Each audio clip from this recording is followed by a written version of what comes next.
Think for a lot of the golden sediment, calcium gets extruded out through the mid pressure to get these layers of limestone rock being created. That's why the rocks you see inside caves are limestone.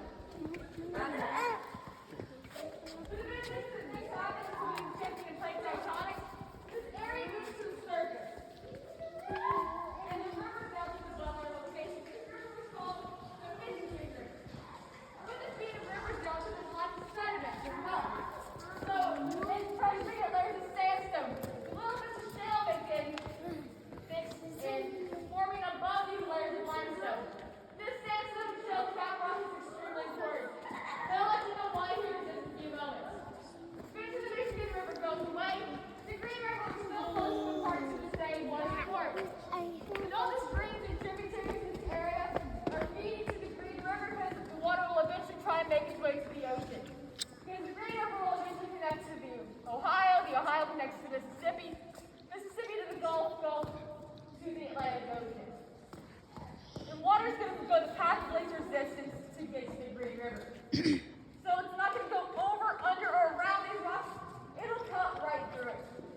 What's in the water itself that's carving out these pathways is a thing called carbonic acid. I know that might sound a little scary, but that's just carbonated water. What you folks drink in your soft drinks is actually a much stronger concentration than what was in the water that created these passageways. So think of it like this. You know when you drink too many soft drinks, you can get a cavity, right? Think of this just like a big old cave. Yes, I know, it's a horrible joke. But it's a really good way to think about how Yes, definitely. so you can remember it a little bit better. So, carbonic acid eats and carving out these way through the calcium inside the rocks the same way it eats away the calcium inside your teeth. And as the Green River on the surface is cutting lower to the hillside, the water inside the cave will be going down to match it as well. If there are weak points, there will be creating side passageways too. But think of the cave system itself as one really long noodle with other little branches that can connect to it as well. But it's also like a multi-level system, like a plate or a bowl of this spaghetti. Intertwined, interconnected.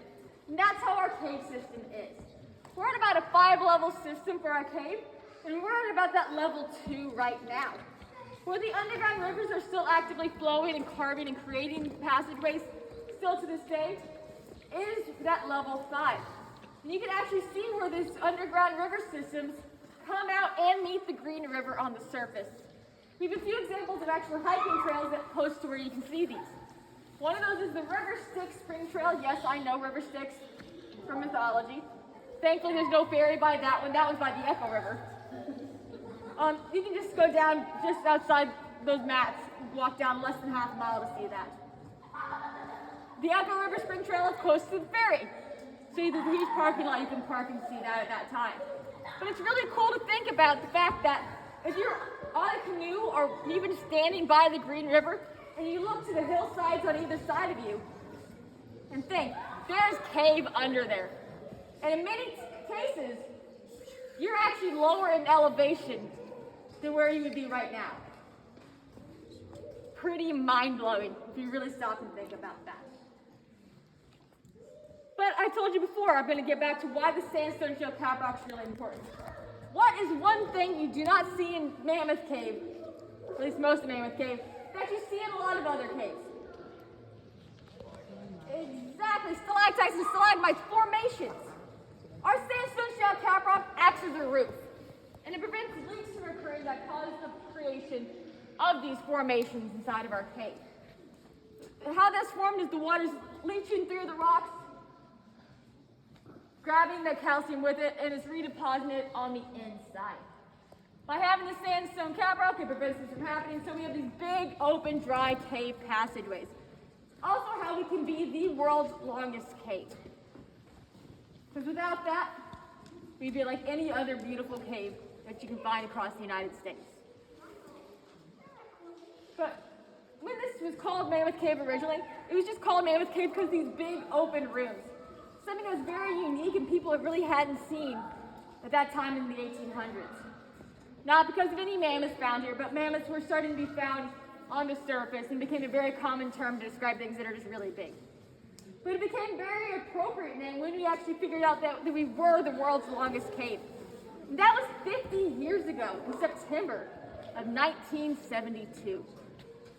That we were confirmed to be that world's longest cave, and we're still finding more cave to this day. As of right now, we have confirmed 420 mapped and surveyed miles with no end in sight. About once a month, a group of researchers from the Cave Research Foundation, or CRF, go out and do these exploration trips.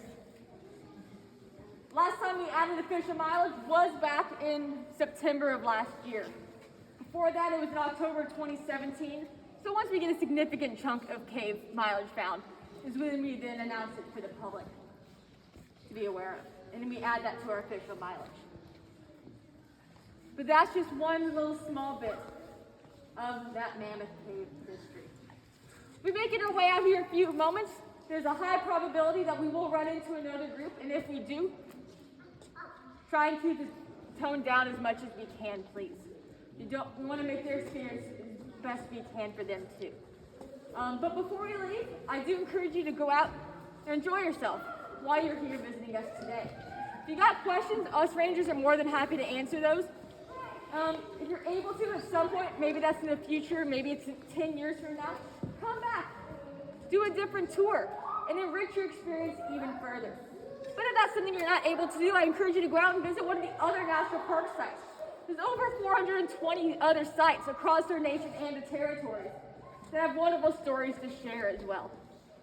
So, on behalf of myself and Ranger Jeff, thank you for visiting us here at Mammoth Cave today and being part of this long history and tradition of guided tours for about 206 years.